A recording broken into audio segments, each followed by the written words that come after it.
Welcome to the Future of Teamwork podcast, where we explore cutting-edge strategies to keep teams human-centered, drive innovation, and empower you with the tools and insights needed to help your team excel and thrive in today's rapidly changing world. Your host is Dane Groeneveld, a seasoned expert with over 20 years of experience enhancing team dynamics and innovation.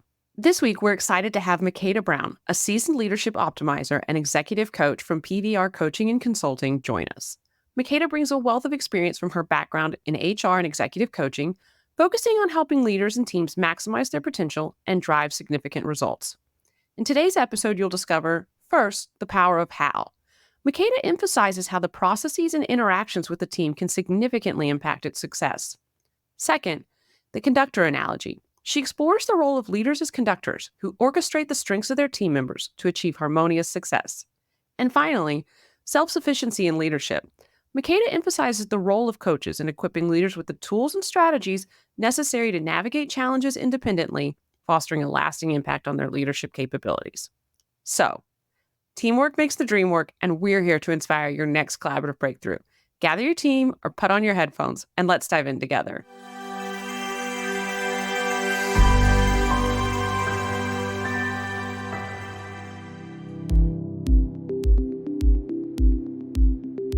Welcome to the Future of Teamwork podcast. My name is Dane Groeneveld, CEO of the Huddle 3 Group. And today I'm joined by Makeda Brown. Makeda is a leadership optimizer and executive coach, and she's with PVR Coaching and Consulting. So I'm excited to dive into all things coaching, but also so many other topics around the field of teamwork today. Welcome, Makeda.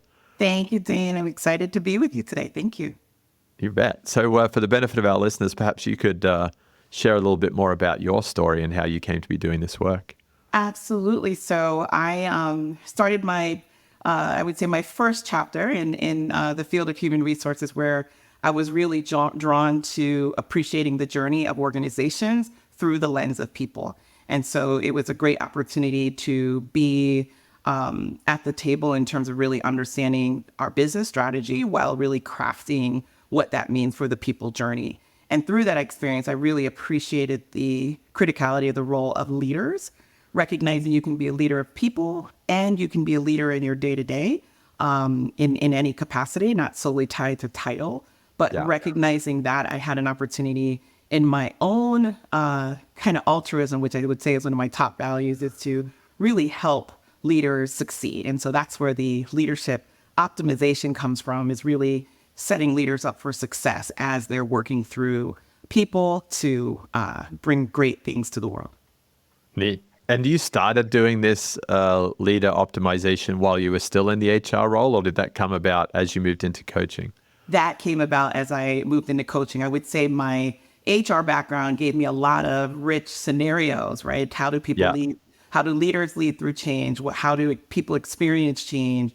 What does that look like when we're doing that as a team? How do we also check in and where we are from a self-awareness standpoint, while also driving some of those elements that are key to getting to the future state or where we're going in terms of a success, hopefully at the end of that.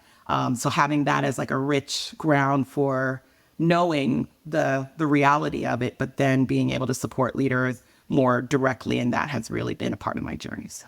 Neat. That makes a lot of sense. I'm excited to dive into that, but maybe you could provide a little bit more clarity on what was it that drew you to jump out of the HR leadership role into coaching. Was that a particular moment in time or an observation? I will say it was part of my own personal transformation. And so I hope this will ring true for many of those listening today, but I lost my own voice, kind of didn't really pay attention to myself along the way. And I was feeling stuck, asking myself, how can I add value, or why am I not finding that natural connection? And so it allowed me to start to explore, like, when am I at my best? What do I really need in that regard? And coaching came to me, I will say, as a very logical approach of adding to my toolkit as an HR professional, but more as I became a student of that, but also someone to experience working through the challenge of feeling stuck and reclaiming your voice. I found bringing those elements together, right? The experience of working with leaders, partnering with leaders from an HR standpoint, it was a natural transition to then be able to bring that back to individuals as an executive coach. But I will say my own personal transformation right? That increased Yeah. confidence, that excitement to explore possibilities, the opportunity to really consider those things that sometimes derail us, judgment and things like that. It's my own journey through that I really saw that value. And if anything, I wanted to do more for leaders in that respect. And being a coach has really opened that up for me. The judgment word is an interesting one because we had a guest on the show a couple of weeks ago and we talked about self-limiting beliefs and imposter syndrome and all of these things that are so real for so many leaders and maybe are even exacerbated in today's age of the way we work. How did you find that yourself, or did you find that through working with a coach of your own, or how did that start to come to bear? Yeah, so I say two parts of that. For myself in receiving coaching, right? So I had to walk through what was the story I was telling myself around many things, including how I was judging myself as well as others. Yeah. And making sure that I appreciated those limiting beliefs, which might be an obstacle to what I really wanted or were costing me in things that I wasn't able to access in my own journey. As well as I think about that as a coach, like that's a part of the how of being an effective coach, right? Really reserving that judgment, giving a keen eye to engaging people from the place of strength or with grace when we think about their gifts. And we all have, pluses and minuses to things that we would say we could do more of or how we can leverage those strengths better. So I would say both in practice, but also in my own growth. It was something that I really appreciated in more. And it's a journey. So I will say that. We're human beings. We know our neuroscience often puts us in that space of judgment. So it's something I continue to work on. Yeah, it is. It is. No, I'm glad you raised that. So when you made that move in, you were starting to go through your own personal transformation. You said, wow, it's time for me to go and start bringing this to a lot more people. Where did you find that you focused in? You come out of the life sciences industry, I think, from your HR career. Were you predominantly coaching in that realm, or were you multi-industry? There was a natural connection to that because I had spent about 13 years in life sciences as an HR leader, but as well had touched technology as part of my journey and food and hospitality. Again, interesting differences when you think about the journey of those industries over the several years. Yeah. And I will say what was very interesting, I really started to go deep into coaching just as the pandemic was starting. And so when I think about how we navigate change, right, it was a great opportunity to really be in the place of service to folks during that time. Yeah. And, helping them to, again, think about what might they need to do differently with the current realities. And again, if you think at the beginning of 2019, none of us really knew what reality was truly going to be. It was constantly evolving, but really giving ourselves the space to think about how we flex. And I think as leaders, that's an important element, like knowing who we are, what we bring to the table as leaders, and where are the things we need to be aware of that would say, in flexing, how do we leverage others? How do we pour into ourselves to grow and learn? But really, particularly at the beginning of the pandemic, it was really important to meet people where they were. And so elements like leading with empathy, leading inclusively, helping appreciate where people are in their change journey. Those were things, again, I think in my industry experience, but also in having, I would say, again, another real life reality for all of us to work through, to be in partnership with leaders and teams in how they were facilitating that. Yeah. And knowing where people are in their journey became very difficult in COVID because everyone all of a sudden gets pushed out remote. And it felt like we almost started doing more work all of a sudden, particularly anyone in the HR field. You were now being called upon to save the organization, keep the team productive, engaged. And so there was a huge demand placed on everyone. And I would say both HR leaders, again, they really were showing up in ways where they had to be heroes in those moments in terms of, again, how can you still inspire others? How can you continue to be humble or bring some humility to say, I'm struggling and you're struggling, and how do we still work together in that regard? Yeah. Yeah. And you'll notice that was all about the how, right? I'm not saying there weren't great examples of the what, because I'm very much appreciative of companies that went through that period and continue to thrive and continue to reinvent themselves. But the how of that, right, both as an individual and a team, were really tested, I think, through that life experience. Yeah, let's dive into that, Makeda. I know before the show, you and I were saying, what is the hope for the future of teams? And you shared with me that in this dynamic, complex, kind of high pressure working world that so many of us live in, that you hope that more teams would be connected to the how and what of their work. Maybe you can share a little bit more on why that's important, why you've seen that emergence of individual and team connection to those elements. Yeah. So I think the how is really, when you think about, we're humans in this experience of being on a team. So how well are we connected? What do we know about each other? But also knowing ourselves collectively, I think, is a critical element of a team. And what I have enjoyed even in my own experiences is you often can come into a team, bring your strengths, and actually know that there is someone covering you, or the term of someone having your back. It's recognizing within the team you have everything you need, as long as we know each other well and engage in the how, right? The how speaks to, why are we here? Why do we exist? The how speaks to, what do we share when we have, precious time together, and recognizing in many industries that's a challenge, right? Leaders are leading teams, leading global initiatives, leading change, et cetera. Time is a precious commodity. But when we are together, how do we bring our best to focusing on those things that are critical? There's more to the how, but I often say, like, that becomes a real foundation to then what we deliver, right? What we then bring back in terms of contributions to the organization. When you think of teams that are teams of leaders themselves, and they're leading sub-functions or sub-departments, they also need to take that forward into their organizations. So that element of alignment is critical, that element of continually looking to discuss and determine, are we on the right track, are we not, and that flexibility of adopting. So there's more I can say there, but I think of teams really addressing both parts, keeping those elements both in balance, and then that becomes, again, a bit of a recipe for success.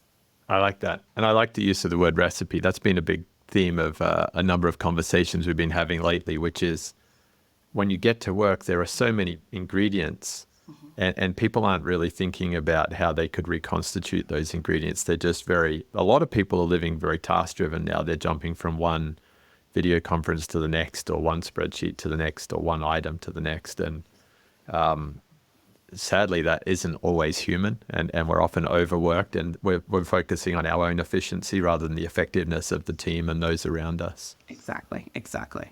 And I mean, think about a team, again, any team in our life. I actually, in my younger ages, right, I love the experience of a team through sports, as an example.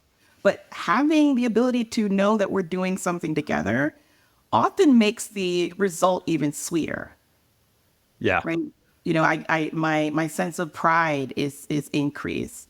I'm engaged along the way. And these sentiments that I'm mentioning, many companies desire to sustain that, right, through their teams, through the ways in which leaders are driving that, because there's always going to be something around the corner that is going to be that surprise, curveball, whatever you might call it. And knowing that our teams have that foundation to be able to be put in any situation is really important. It is. I think that it ties back to what you said earlier about when you've got that collective awareness, you know who's got your back and whose back you have. And there's something very magical that comes from that the sum is greater than the parts, when that's truly understood and believed, and people feel like they belong there. Absolutely. And it is interesting from a individual experience in a team. It's choosing that. Yes. Right? Making the choice to give thought to how we're engaging in ways where our collective sum is greater than our individual parts. Yeah. So I had down here in the introduction, you mentioned that one of your personal values was altruism. Yes. And I'm hearing a lot of that come through here in the how of a team as well, helping each other, knowing how to help each other, knowing how to help the customer. Is that just a coincidence, or is that something that you're finding on your journey of the way that you like to find leaders that you coach, that helping is a big theme? So I will say it's what I have come to appreciate in terms of my own authenticity. And I'll share a little bit about my personal background. Yeah. I was born here in Connecticut in the Northeast of the US, but interesting enough, I have the nickname, my brother and I have the nickname as being the Yankees in the family. So we were the first Black Americans born in a family from the Caribbean. So my roots are in Jamaica. And when I think about that, right, I would say whether it's the motto of the country, out of many, one people, like that theme was always in my mind. But also from the experience, if you think about immigrants and various experiences, or just the experience of other, I did find it was really important to be sure that I could mitigate those experiences that made the feeling or the benefits that we get from teams, mitigate them in terms of the barriers, right? So not having the experience of other or the loneliness that comes with that. And so I would say in my younger ages, I would have said, I am someone who fights for the underdog. But now in my maturity and in my profession, that's the altruism, I would say, where it comes from. It's my real desire to help people on their path, setting them up for success as leaders, and then, of course, as teams. And if anything, it may be reveal also that I appreciate in my own awareness, I don't have all the skills that are necessary. But what I do know my strength is helping people who are really gifted doing their best. And I would say one of the reasons I was in the life sciences industry so long is that I played a small role to support people who were bringing the best to improving lives for patients. Yes. Or in the hospitality space, playing a role to enable really capable people in bringing joy and fun and entertainment to their day-to-day, connections to their family. And then similarly in technology, right? Opening the possibilities, particularly in how we recognize technology is such a critical part of our lives day to day. Yeah, and even in food, you and hospitality, there's a whole realm of service, and I listened to a podcast the other day that said that hospitality historically was when a stranger walked into your village and you were living very insularly, that you would make your home open to them, you would feed them, you would listen to their stories, and you would learn and share stories, because that other person coming into your living environment, your community, was bringing so much value. And Dane, that resonates with me so much, because I would say what my Caribbean roots always showed me, those were the examples I saw. If we had someone visiting, my parents offered their own bed, right? Yeah. Being whatever the best that was available, that was something that we offered to others to make that connection. And how great if we could have similar thoughts and how we have that feeling as a part of a team. Yes. Right. Yeah, I think that's a powerful part of teams. And, going back to your sort of opening statement around people being connected to the what and the how of their work, I think we're going to see more and more in the years ahead that teams are actually vehicles. They're not a body that's going to forever be one. It's a team is a vehicle where people are going to pass through and learn, what their strengths are and how they like to help people and where they want to go. And we're going to see more of that passing through osmosis almost. I agree. It's interesting because we know that's true. Teams will form, reform. And what if we thought about teams like that, that the almost the space where we have that opportunity to continue to welcome people, to wish people well, which I always think about the teams that I look back on that were amazing. Yeah. I continue to wish them success, but we are always in that space where together we're forming something, we're engaging, we're contributing something of value, and that being something that would be the thread that carries us even longer in our own individual journeys. Yeah, I really like that welcome and well-wishing element too. Yeah, and wow, as a leader, you get to help with that. Yeah, you do. You get to That's a really good segue to diving into a little bit more of the work that you are doing with the leaders. So when you are coaching a leader and you're helping them to create that right sort of chemistry recipe of the team and the way that people are working together, how do you know when you've found a leader who's committed to do the work, the transformation? Because that growth comes with resistance and pain and change. Like, how does that play out for you? Yeah. So to be honest, we as coaches, we get the opportunity to create that safe space for that honesty, right? That candor. And sometimes, depending on where the leader is, that might be what is really clear and present and top of mind, right? So they'll start there. These are my pain points. These are the challenges. And then I like to shift to, what would you hope for? What would you hope for from this team? If you woke up 6 months from now, 12 months from now, and you had a moment to look back and say, what about this team experience you were most proud of? What would that be? And I often find that leaders answer that question with a lot of care. Yes. But to your point earlier, when we're so tied up in the what and we're moving fast, we don't take those opportunities just to pause and say, what am I really hoping for here? Yeah. And so often, if I can spend some time in that space, right, I get the entry point by letting them tell me what's the challenge, what's hard, right, and what would they hope for. That's cool. And what would be an example of something that surprised you when you were sitting down with a coachee and they said, I hope for this? Is it very varied in terms of the people that you bring? Do you see stuff that's just like, wow, that really caught me by surprise? So not so much a surprise in what I've heard, because I get the benefit of hearing that from many leaders, but I notice like the shift in their energy when they get there. Like I said, many leaders deeply care about their own success and the hope that they are enabling the success for others. Yeah. And so they do approach their team role very seriously. Sometimes the fear of doing that right can be paralyzing or limit their ability to kind of appreciate that, by the way, it is about the team and they're not alone in that. Yeah.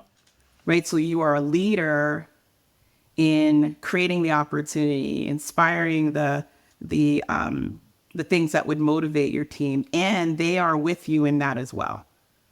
And so I often offer to leaders, particularly when they are starting with the perspective that this is challenging, this is hard, I often say, lift that boulder off your shoulders, right? Lift the burden a little, because you're not alone in creating that how, right? The hope is not only as a member, you are a member of this team, by the way, as a leader, but then as well, your team is working with you to shape this, right? Everyone has to play their part in the how for us to be proud of an experience that we can all, share whatever form of exuberation when you think about we did something well.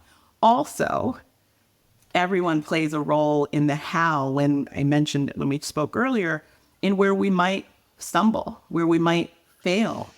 Yeah. But not leveraging that as a mark to the team, because still you can say, I'm proud of the fact that I worked with an amazing group to work through this challenge. We weren't successful, but we still grew from this. We still learned something, right? I still would want to be in the trenches with this team, right? Yes. Those are some of the things that I think when we give leaders space to really think about that and offer what they hope for in not just the what of what they need to do, but the how and how they want to feel about this team as a member, as a leader, and what he or she would hope, they even would hope for the team members to offer. Those are the things that I typically ask. Like, what would you want, like making it up to Dane if it was your team? What is one thing you would want your team to say about you, about this experience? Again, with time being so precious, if they're with you for a period of time, yes, how are you cultivating that? And that to me is making sure you're giving some share of time to how you're driving that as a leader. I really like that. That actually reminds me of some work that I'm doing with my coach right now. And I like where you started on the fear and the boulder on the shoulder, because often when things get tough, and it's tough for a lot of leaders right now, you actually burden yourself even more. You try and pick up more for the team, which isn't helping you as a leader, and it's not helping your team. Yeah. So the way you shifted from that fear-based, like isolation, procrastination, to more of a faith-based, hey, we're here as a team, we've got this opportunity to do it together, let's really design our how and accept the learnings and the growth along the way. Yeah. That's very inclusive, and it's very healthy, because one person shouldn't be carrying that whole load. And you are better for it as a leader when you come in again, enable it. I like to use like the analogy of a leader being a conductor. So if you think of a orchestra, your team are all the amazing musicians. They are experts in their own right. They are specifically designed to play or engage in playing specific instruments. As a leader or a conductor, if we're in the middle of a performance, you're not jumping down and pushing the pianist aside and doing the stuff. That's hard. Yeah. Or if you pick another area, right? Or, maybe it's the violins. I love the strings, right? You're not now taking the lead role in that regard. But what your power is how are you conducting, right? The subtle cues, the reminders, the connection to, hey, these members of our team really bring this. And if we could complement that with the other strengths that other members of the team bring, we create what becomes a really great performance. And what I often say to leaders is the reason that your role is so important at the end of an orchestra, the musicians take a bow and you do as well. Yes. You are recognized for that success as well. It may feel like, hey, I didn't carry that whole boulder on my own, but it is by design and you being a leader that you don't have to shoulder it on your own. And I always like a musical reference because it speaks to, again, the abundance that comes from that. I like it. I feel like we need a t-shirt, Makeda, that says, "Don't shoulder the boulder." Yes. Oh, I love that. We're going to have to put that out there. Hashtag, don't shoulder the boulder. That's right. Just put it out there. It'll be available on the Future of Teamwork site, signed by Makeda. I love that. But it's very interesting. And actually, to me, hearing the way you frame that, it almost gives me an assessment tool to walk through an organization and say, where are my leaders that are clearly carrying a lot of weight? And are they the teams that I need to bring a coach and really start to solve for this kind of bottleneck or overburden of work? I think there's a great place to check in on, right? And to your point, I think as organizations, right, we need to look for those spots where we need to pour into others. And our leaders, that can be a symptom of it, right, that we can start to notice and then begin to say, how do we intervene in the spirit of setting our leaders and teams up for success? And that to me is really important, starting with that mindset of how can we make them better? How can we take that burden and make it smaller? Yeah. How do you, when you see it or when you believe you're observing it, how do you then inquire? So if you're working with the CEO and they say, "Hey, Makeda, we'd like you to come and coach a few of our executive team," do you go out and sort of do a listening tour or walk the floor, or how do you find those leaders that are most in need of the coaching? So I will say there's a couple of moments in their journey that I think, as I've talked to CEOs or presidents, that they naturally think there's an opportunity there. So you've just hired someone new and you want to set them up for success. And it may be that because you recognize, and I'm going to offer past experiences where we have unfortunately rejected prior leaders there, the turnover was there previously, and you won't want to lose on this next critical talent decision. That's where I often say there's like a natural instinct to say, how do we set this person up for success? Because we know we haven't, quote unquote, done it right, or there's something in our system that's making that hard. The other place I would say is also critical for CEOs to think about is the internal transitions, those critical internal transitions. That might be that promotion to the executive leadership level. Knowing, and I often think of Marshall Goldsmith's work when he talks about what got us here is not going to get us there. A CEO or president that's keeping in mind that is a transition that's critical, right? That the person is going to need to flex in a different way to really be successful in that new opportunity. I would say I wish we were doing more of that and earlier, potentially in one's progression, not waiting till that step into the C-suite or the next level within the C-suite. And then lastly, I would say I often like to ask leaders, like, what's keeping them up at night, right? So when you think about all the things that an organization needs to do over the course of its multi-year strategy, what's the thing that you must win on? What's the thing that you're putting a lot of time on? And if you're putting a lot of time and energy around it, there should be, I often want to say an equivalent, but I know that's not always possible, but an appropriate investment in those who are going to be leading it, the leader and the team. That's a good formula too, because we see it in so many teams that the high performer keeps getting the big projects. And your idea of an investment as a leadership team sometimes is let's just throw more reports at them or give them a bigger budget. But the investment needs to be more in their health, their growth, their transformation through coaching. And Dane, I would say in today's world, there's not often the lever of throwing more resources at it. True. Right? So we're often having people having to, quote unquote, do more with less or operate smarter, more efficiently. The leaders needing support in that too, in their own human journey, but as well how they effectively lead that through others. Yeah. That's an interesting one maybe to pause on, Makeda, which is, why I know we're in a resource constrained environment. It's hard to find good labor. We've had a lot of cost reduction in businesses that scaled, hugely through COVID or that have suffered through interest rates. There's lots of economic reasons. But why are we finding that leaders who are being asked to do big transformational projects are so often having to do more with less? So it's interesting. I don't know that I can completely answer that. What I am aware of is we may underestimate the people element of what we need to get done. And I don't mean that from the I actually don't necessarily always say that the right answer is more people, but the right answer is how do we adopt or engage with our people when we are facing something new. And again, operating more economically, I think, is often the place where we can find those opportunities. Yeah. Does that make sense? I don't know if It does make sense. It's actually making me kind of dive a little deeper into the thinking there. So underestimating the people element of what needs to get done.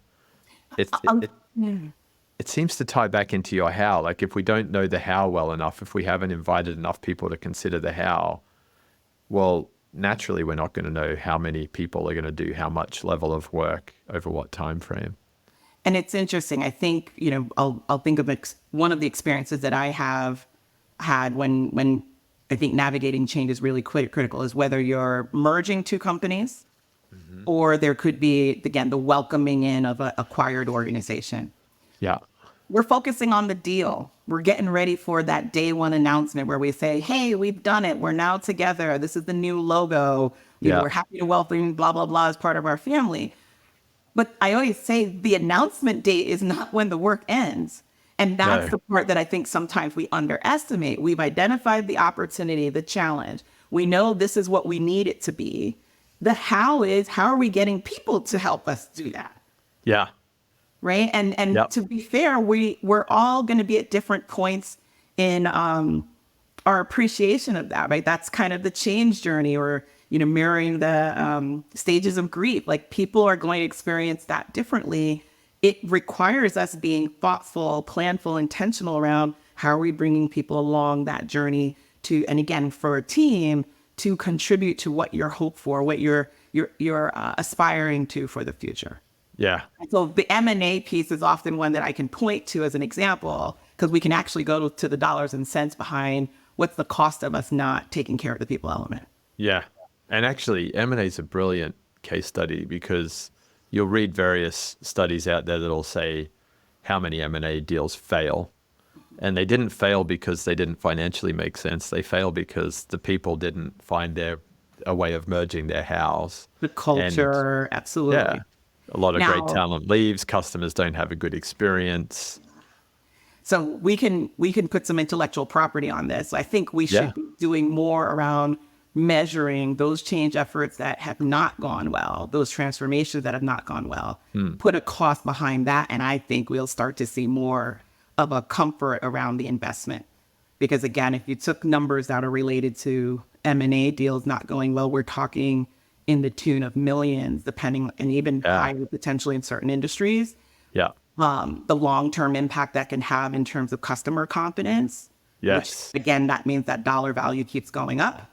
And I would say then the investment feels like an appropriate cost when you think about coaching for a leader or coaching for a team. It does. Yeah, it does. And that's a big weight to bear, I think, particularly now that we're living through what is clearly a consolidation cycle. There's going to be a lot of companies that are finding organic growth hard, that are finding innovation hard, that are finding new market entry hard. So acquiring businesses we're seeing a lot of it right now. It's a big theme. So that's an interesting area. So And do if you, I, oh, sorry, you sorry. go. I was going to say, if I can offer the investment is worth it, is my little stance on that.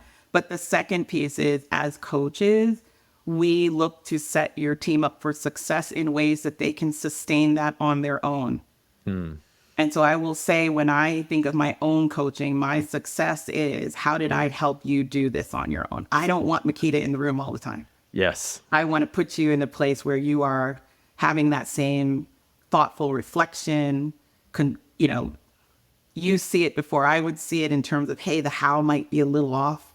How do we get back to that? But that's a part of this investment that I think I would hope leaders would hope for, that they not only get the benefit of helping a team, but they can put them in a position of sustaining their future success as well. Yeah. No, I think that's a good hope. Very good. I guess kind of as we start to round into the tail of this conversation, we've covered some really cool ground here. One of the things that you talked about early on was, as you get closer to your how, you get to learn from it.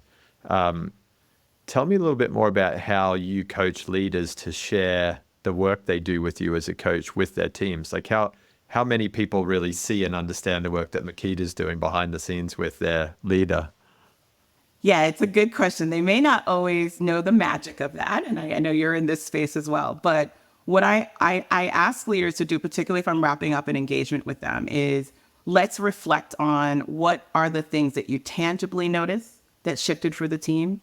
And if anything, the things that I find that they value the most are the intangibles, because those are the things that will sustain them. Think of teams that may be at their worst state, right? They're really low. The intangible is, at the end of all this journey, in terms of them leaning into the how, they're more confident.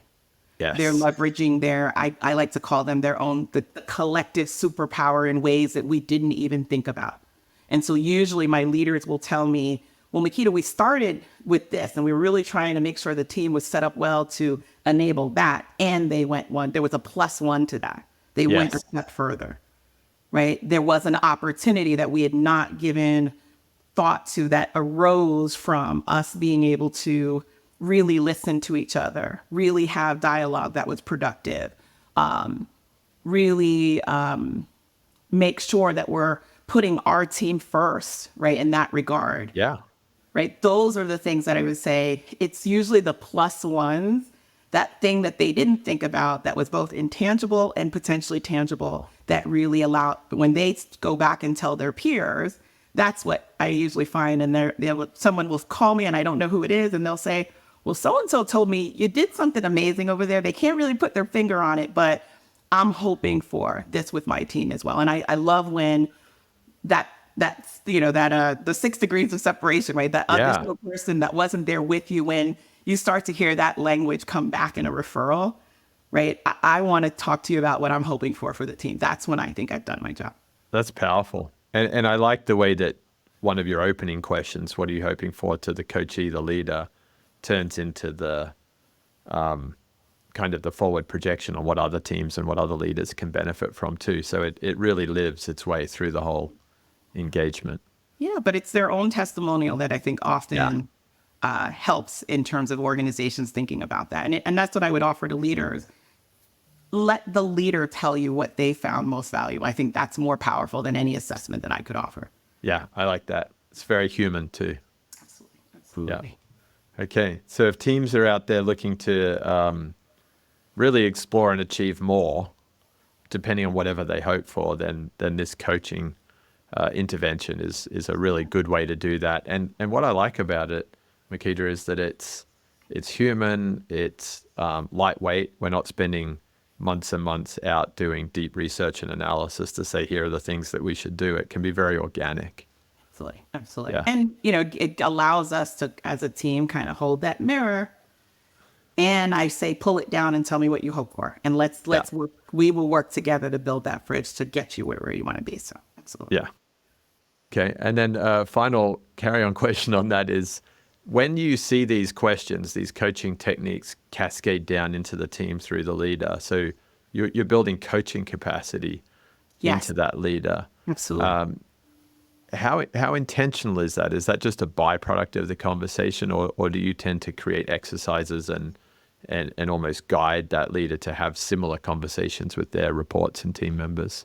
I would say yes, because even in the moment of the coaching journey with the team, the leader has a role, right? Not only as a member of the team, but helping to reinforce those elements that are important to the business, that are important to where they're going. So I don't own that completely. I really rely on their voice. I would say that the exercises do lean into the growth mindset. The exercises lean into curiosity versus judgment. And I don't know, I'm quoting this, and I wish I always knew who said this, but the quote goes, curiosity is the antidote to judgment. Yeah. Right. So getting the team to be in practice there is important. Yes. Even in their decision making, right? How do they slow down to invite, let's say, the counter perspective, even if it's not in the room, to inform hopefully a better solution, a better answer. And those elements, right? The curiosity, the growth mindset, and just, things that they do together that really start to build that cohesion. It also, that gives the space where I find it opens up the ability to give grace to someone else. And that is so important within a team. Yeah. And people appreciate that. They appreciate being invited in. Yeah. So to your point, individually, people feel more included. Yeah.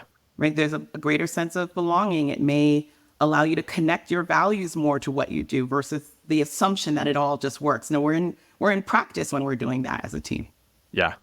Actually, practice is another word that really struck me when you talked about the conductor and the orchestra. Like, they can't run out and play an instrument for someone, but orchestras practice a lot, and teams don't practice a lot. Teams just show up and do the work, and then they have these moments of practice. But there might be something in that too. Yeah. How do you make that a regular part of the journey, right? Yeah. So maybe the curiosity and the practice are somehow intertwined. Absolutely. No, that's neat. Well, it's been a super fun conversation, Makeda. It flew by. Wonderful. Just to summarize some of those key points, I liked how you explained your transition into coaching as part of your own transformation, and realizing that refinding the voice and refinding your own growth. I think there's a lot of leaders in that position right now. I really like the way that you start by asking, what do you hope for in your team? It's not about the work. It's really more about the outcomes, the hows, the human interaction. And then as we move through the helping and the altruism, the team being sort of not a singular vehicle, but sort of a place that people pass through, and then moving into that great T-shirt slogan around shouldering the boulder, and finding those leaders who are taking on too much and helping them unlock and lean into their team, include their team. So much really great material and formula for building great teams. Absolutely. Absolutely. Well, thank you so much. You bet. If any of our listeners want to find you, Makeda, and do some work, how do they best contact you or reach out? So my website is pvr-cc.com, or if you're on most social media platforms, it's at PVR Coach.